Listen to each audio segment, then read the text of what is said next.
Hey everyone, and welcome to So What, the Marketing Analytics and Insights live show from Trust Insights. I'm Katie, joined by Chris and John. I'm wearing my festive Happy Halloween shirt because we are now in October. Um, Today we are covering video SEO. And so essentially, what we want to talk through is that YouTube, if you're posting videos on YouTube as part of your content strategy, it's essentially its own search engine, and it's often an overlooked opportunity for really good SEO.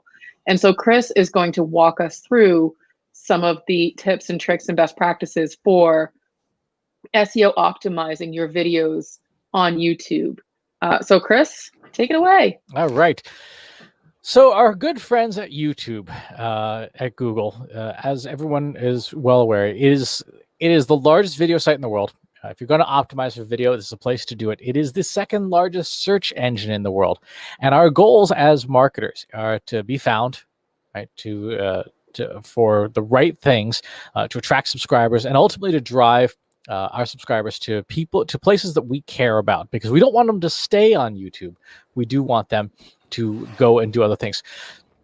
The big thing that people don't realize about YouTube is just how sophisticated its engine is behind the scenes. When you go to the YouTube homepage, right, and just pop this open, and within seconds, what happens is that YouTube makes a whole bunch of recommendations. Hey, look, there I am. I'm live right now. It makes a whole bunch of recommendations. How does it know? How does YouTube know what's going on behind the scenes and make these decisions so darn fast? That sounds almost like a conspiracy theory. Like, how does it know? Well, it's not a conspiracy theory, because Google has told us, YouTube has outright told us, here's how it works. The challenge is, for a lot of marketers, it's not written in plain, easy to understand language. This is a paper published in 2016, still relevant, about the engine behind YouTube, the deep neural network that powers this thing. And they don't get into the exact code and parameters. Obviously, that's their secret sauce. But they do outline the model of what it is that makes YouTube tick. If you want to get a copy of this, it is in Google Research, which, by the way, is one of those hidden secrets that, again, not nearly enough people pay attention to. Google publishes like all kinds of academic research, all the stuff that they're working on. And they're, in some cases, telegraphing months or years before changes go live. Hey, here's a technology that we think is pretty cool. In this paper, what they show you, let's scroll down here to the network map, is how YouTube works. There's 2 layers of filtering, and all of this happens within milliseconds of you loading the YouTube homepage or typing something in.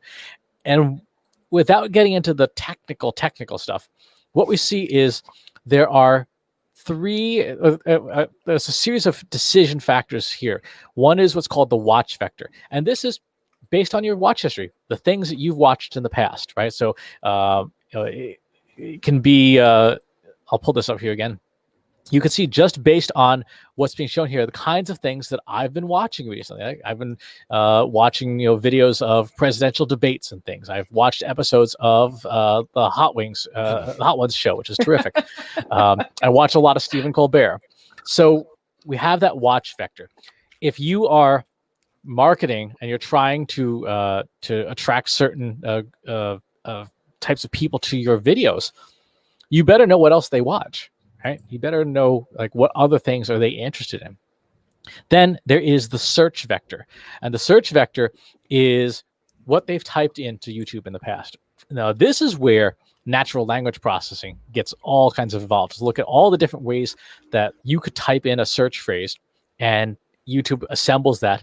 There's some geography stuff, and then there's some demographic characteristics. And this happens within seconds to generate candidates. And these are the candidates here. Like, these are the things that YouTube thinks, hey, I think if I show you these things, you're probably going to watch it. In the paper, what YouTube says it optimizes for is watch time. They want your eyeballs on YouTube as long as possible. And so when you look at this algorithm and this neural network map, understand that it's optimized to say, YouTube wants us on site more.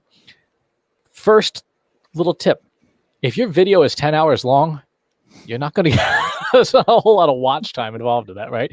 So we want to keep things, a little bit less than than massive. And if you are comfortable inside YouTube's analytics for your channel, one of the things that it tells you is it tells you exactly how long it is that people watch. Where's the drop off points for any given video, to know, yeah, sometimes our engagement is not great. So this is on my channel. Here's the watch times. 15 hours in this video.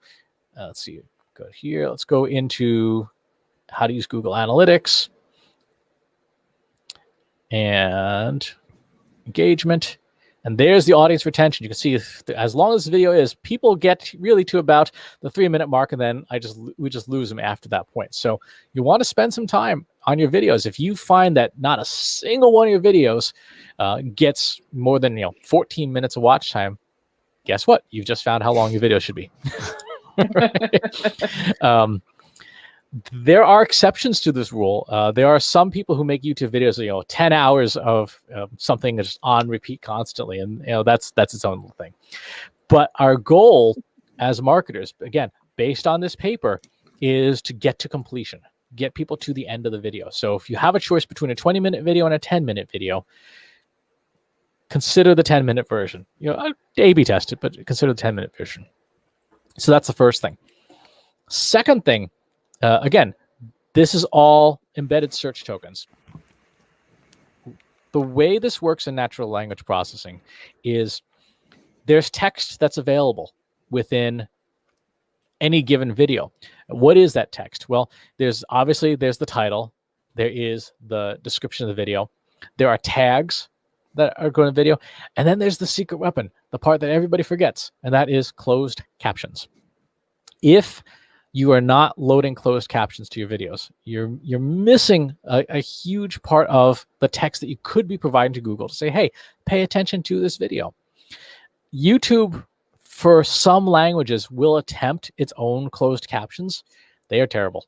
They are terrible. You read the captions, you turn on the closed captions, you start watching, you're like, ugh, that's not even close to what I said, or that actually came out as obscene. So to the extent possible, you want to provide your own closed captioning. The service that we use is a service called Otter. If you go to trustinsights.ai/Otter, you can get like a month free if you want to try it out. And the thing that makes it so valuable for your company is this jargon. We all have weird things that we say. And in this tool in particular, it allows us to put in our jargon so that it correctly recognizes those terms when we're saying them and gets them right in the closed captions. And that's the secret. You get it right in the closed captions. And then if somebody's typing in auto ML model into YouTube search, it's going to be a much better match than auto space M space L, which is not the same thing. So by using a good closed captioning tool, you're able to really land on that part of this YouTube algorithm. You can't do much about geographic stuff, but with age and gender, one of the things to pay attention to, go into your Google Analytics for your website and look at the age and gender of that's in there, because that's, again, data that Google has that it's going to apply to your videos. If the people who are on YouTube are demographically very different than the people that are on your Google Analytics, you're going to get different video performance, and you're probably not going to get the right people because your audience is very different. So, any questions or thoughts or comments on the super technical stuff first? I mean, I'm not going to lie, it makes my head spin a little bit. But basically, it sounds like, and let me see if I'm getting this correct, Chris, that in order to have a really good, successful video on YouTube, you should understand, the audience that you're trying to reach. You should have, your basic SEO checklist of the title, the captions, the tags, those kinds of things. But then also the length of the video, it's going to depend on, if it's that 10-hour, looping thing, or, using your own analytics. At what point do people drop off? And maybe that's your target linked for a video. Is that sort of the basics of what you just described in a very technical way? It is. And actually, one of the things I want to highlight here, Oz says the retention measure is way more complicated. How long should a video be? YouTube's reporting this stuff is stupid. Your best bet. Well, Oz is an Excel god. Like, he's literally a Microsoft MVP in Excel. One of the best bets is to actually go into YouTube's analytics and export the data into Excel, and then do all the averaging and stuff in there, because it's just a pain. But yeah, so those are the basics. So let's talk about how do we address these things from a technical perspective. First, obviously, do the basics, right? Do the title, the description, the tags, the closed captioning. Do that well. With your videos, do clear preview images, right? A lot of you'll see a lot of folks like here. There's absolutely no doubt what that video is about, because the image is very, very clear. There's no doubt what this video is about, because it's very clear. Some of these other things, it's not quite clear what the video is about. And so if you're trying to get from this first impression to getting someone to click, having something that you can see on screen, like, okay, I get what this video is about, attracts the audiences. So preview images is a really important thing to have there. And then spend some time in your YouTube analytics. Again, I don't love the YouTube analytics interface itself. I think it is overly simplistic, but the thing that makes it super, super useful is that, there's an advanced mode. And then once you're in there, you can start to customize the report, and you can start putting together all the different data points that you could possibly want. And you can see these are all the ones that are accessible, and you can export this out as a CSV file or an Excel file or whatever. If you want to get really fancy, you can plug into YouTube's API and pull all this data in yourself. But the thing that to pay attention to more than anything else is look at what videos of yours do well, and then try to figure out why. Like, are there specific topics or specific things that, like, yeah, this video did really, really well, and I don't know why, or this video did really, really well, and it's not something that's relevant anymore. When I look at the recent views, this one is a video that actually I need to take down and redo because it's 3 years old. This was a product review for a hot Amazon product at the time, and that product sucked. That's one of the reasons why that video did well. This is a video from 10 years ago from a World of Warcraft. My channel's not about that anymore, which, by the way, thematically is something that if I wanted this YouTube channel to be like on target for, I should pull down stuff that isn't relevant anymore, that I don't want to be found for. And then we have things like the previous So What shows. So you can see all the stuff that's in here, and then start making those decisions about, have we attracted an audience on this channel? If so, what are the things that they seem to want? So that's the technical side. From a content side, YouTube it's an interesting creature, because they have this. The Google actually has a huge playbook. If you look at a YouTube creator playbook, is a fantastic document. If you have not read it, I strongly recommend spending a whole lot of time and maybe a bottle of wine with it. This is Google's consumer-friendly version of here's how to build your YouTube strategy. One of the things that is really powerful in here is they have a framework. It's called Hero Hub Help. It's still the gold standard for a YouTube channel, for any content marketing, which is once a quarter or so, you have a big piece of content, something that is a video premiere. Like, this is your big conference or whatever, and you spend big ad dollars, spend a lot of time promoting it. Then you have stuff that's more regular, your monthly content. Maybe it's your what content, the hub, what's going on, what's new. And then you have your daily stuff, your help content. My channel, for example, is almost all help content. It's You Ask, I Answer. It's a daily show I do. And so it's much more focused on that. It's low budget. It is relatively low effort, but it's very frequent, and it's keyword rich. So that is an important part of the content. And then another huge part is looking at how people search. Oh, hey, Brian is even saying, is there a way in the tools to find out what search terms your videos are already ranking for? I don't know. We would have to look. to see if you can what you rank for. In terms of what you should be ranking for, there are a couple ways to do this. The easiest way, and the one that I'd say everybody and their cousin should be using, is Google Trends.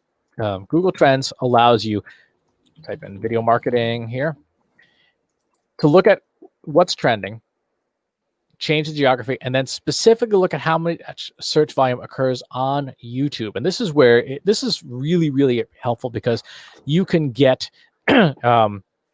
you can get very clear guidance as to what's searched for on YouTube itself versus what's searched for generally. And it can differ. It can differ pretty substantially. Let me show you an example. This is pre-baked. I took a bunch of search terms. Here we can see them: marketing video, search YouTube, SEO, YouTube, etc. And this is Google search. And we can see how many searches on a regular basis there are for each of these terms. Let's smooth this out. This is kind of a little hard to see. Over the last few years, and we see, video marketing is YouTube marketing here, YouTube SEO. Originally, by the way, this show was going to be video SEO, but after I did this, I'm like, nope, we're calling this a video marketing episode, because it is clearly much more searched for. That's you didn't give me the notice, Chris.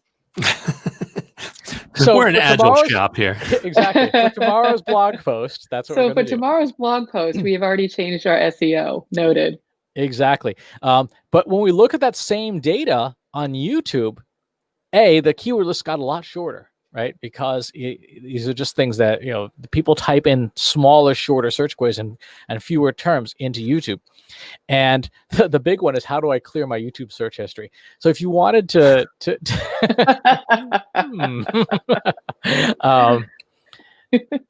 that said, if you wanted to create a video that would probably do well, align it with what we know is going to be searched for. So video marketing in here.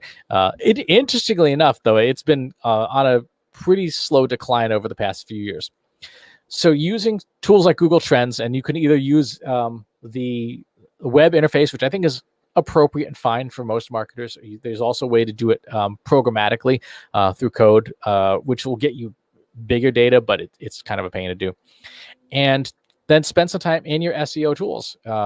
To Brian's question, I know we've worked with TubeBuddy in the past, and if I recall quick, I don't believe even TubeBuddy had those rankings inside it either. We'd have to go look. One is Tim Street just recently turned me on to Gospel, and I'm supposed to be talking with them over the next week. I've heard other people talk about them as a good trend and YouTube tracker. So maybe at a future date, we'll be able to throw out more on that stuff. Yep. So that's part two. So we've covered the technical stuff that you need to do with YouTube videos, the content stuff itself, doing all the topic research. Treat it like any other content initiative, right? Treat it exactly like anything else. If you do the same research for your blog posts, for your white papers and ebooks and all that stuff, do it for YouTube.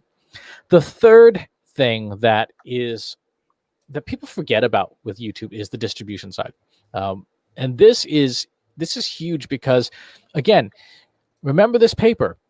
This paper says that your watch history forms a substantial part of what gets served up. If I can get you to watch previous episodes of So What, then the likelihood that YouTube is going to recommend it the next time we do an episode is higher, because it's already in the algorithm. So if I can get your eyeballs onto something at all on my channel, that's going to help bring you back. So one of the things people don't do nearly enough is cross promote. They don't cross promote on other social networks. They don't cross promote in all sorts of places. Let me show you an example of just a super simple cross promotion, one that I think should be in everybody's stuff, and that is Ye Old Newsletter, right? We have we just call this section the Bright Idea now. I just renamed it Binge Watch. And in our newsletter every week is sending people to our YouTube videos, right? Just get people back to the YouTube videos that we've been creating, again, to get eyeballs on them. Because even if you're not watching live, as long as I'm taking advantage of this part of the algorithm, I can get you more probable to see new stuff as it comes out. We saw when I first signed into my own YouTube homepage, it's like showing me that I'm premiering a live video. Like, great. We know that's working because I'm spending the time on the channel. So cross promote as much as possible, especially if you have an email list, because you can send people directly to the link. There's very little disintermediation, and it's going to send people to YouTube itself. We don't know for sure, because again, it's not in the paper itself, whether or not YouTube deals differently with players that are embedded on other sites versus sending people to YouTube itself. But I'm going to make a guess here, and the guess I'm going to make is that Google can show you way more ads on YouTube itself than it can in an embedded player, and thus, if you send people there, it would not be unreasonable for Google to treat that traffic a little more favorably, because they know they can make more money off of you. So in your cross promotion, send people to YouTube itself. Something to think about. In Chip, YouTube's kind enough to suggest the video again. Well, yeah, that happens. Sorry, Chip. In other platforms are actually reasonably well equipped to re-promote YouTube content. So, for example, on LinkedIn and on Facebook, when you fire up a LinkedIn post, if you have a YouTube link in it, it'll spawn a YouTube player in here. So one of the things you want to experiment with is alternating the use of native LinkedIn video itself with YouTube videos. And what you'll find, at least what I've found so far, is that they both perform about the same in terms of the number of people who are there, who see each thing. But obviously, again, putting eyeballs on YouTube means that it's entering into that user's search history. The other thing to look at is collaborations, right? The YouTube community itself is really, really strong about getting people to collaborate with each other and getting people to cross promote on each other's channels. There's a real simple example. There are a bunch of musicians that all just kind of group together, and they appear on each other's channels all the time. So let's go. Scene. This artist has done a huge number of collaborations with like Cole Rowland, Christina Schiano, etc. And each channel promotes these videos together, so they all act as kind of like a pod. If you remember the old pod marketing ideas. Same thing here. Use this to the extent that you can.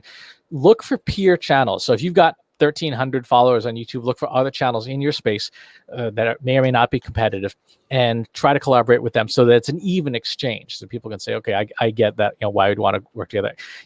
Me approaching somebody like this, A, it's not topically relevant. B, this person has 447,000 subscribers. They're not going to see any benefit in collaborating with me, whereas a peer channel might be able to do that. But it's a really good opportunity. Another thing we've seen people do really well is bring guests into like live stream, bring other folks into live streams and have them collaborate, and then ideally be able to cross audiences to let people do takeovers and stuff. Think about the way that a lot of people do Instagram collaborations and apply those same tactics to YouTube. So those are the tactical things you can do to improve your performance on YouTube, right? Again, we are trying to take advantage of everything that we know based on what Google has said is in the YouTube algorithm. And then we, of course, parts of this have been updated as their technologies have changed, but the fundamental architecture is the same. Focus on the watch history, focus on the language being used in search, minor demographic stuff, and then build that strategy and follow it, and just publish as much as you can. One of the things that brands do really wrong is they assume that they have to be doing like broadcast quality video. Like it has to look like a TV commercial or a Marvel cinematic experience out of the gate. It really doesn't, unless your brand makes videos, in which case it should, because otherwise it looks like you look like an idiot. But if you're not a brand that is doing multi-billion-dollar media productions elsewhere, create more. And the easiest strategy to get started is create more useful content. If you go into your customer service inbox, or you go into Quora or Reddit or ask.com or justanswer.com and just pull a list of all the how-to questions in your industry, start making videos on that. just start making videos as quickly as you possibly can, answering those questions. Another great source, we were actually talking about this earlier this week, is looking at Twitter chats, right? So Twitter chats are a fantastic source of just questions to answer. Let me pull up a spreadsheet. So I keep track of about 15 or 16 Twitter chats in the marketing space, and from all these different companies. Every single one of these things is a question that you could answer in a YouTube video, right? Like, trust is our goal as marketers. How does this fit into our content marketing strategy? Well, guess what? If you know that these are questions that people are asking in your industry, make a YouTube video. Spend 5 minutes, grab your phone, put it on a tripod so it's not the Blair Witch special, and then and answer the question and load it up to YouTube. So with that, let's open things up to questions. What questions do folks have? Well, not so much a question, but more of a pro tip. But, Chris, you had talked about, finding these questions to answering them with a YouTube video, but then you also have transcription services such as Otter. If you're following the transmedia framework, then you can create the video and then use it a bunch of different ways for your content marketing. So you can pull just the audio and it's an MP3 and boom, now it's a podcast. Or you can pull just the text and now it's a blog post. And so, you can use a snippet and it's a social media post. And I think that starting with the video, answer the question that's a helpful thing to your customer base, do a bunch of that, and then go back and then do all of your SEO optimization. You can start to look at the analytics, but until you create the video, there's nothing to look at. Exactly. There's that. And the other thing is that once you've got the video, it is relatively trivial to, as you say, atomize it, to start turning it into little pieces. One of the pieces of software we use Camtasia. And so after we record our podcast in StreamYard, but you can use any recording service. That doesn't matter. We'll download the file. We'll then take the file, rip the audio out, turn it into, pull the closed captions, and then I'll load the closed captions back into Camtasia. So you can see here, this is last week's podcast. I load the closed captions back into Camtasia, and now you can see the closed captions in the video itself. And then say I want to do about a minute's worth of video here with this. Export this out from Camtasia, and it will have the captions burned right into it. This then goes on to Instagram. So this is a 45 to 60 second preview that goes up with the captions burned in. It goes on Instagram and then promotes. You can promote the video. So one piece of video you can slice up into a tremendous amount of stuff as long as you've got the tools and do it in the right order. So don't let a video just sit out on its own. Like, recycle that as much as possible.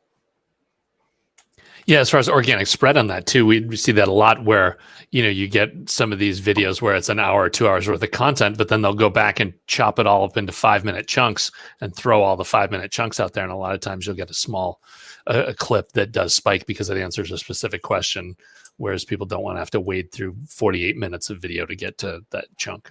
Exactly. Another thing, podcasts. If you have a podcast and you've been on a podcast and things like that, and you are not recording video at the same time, Headliner is a fantastic app. It's one that we've used a lot.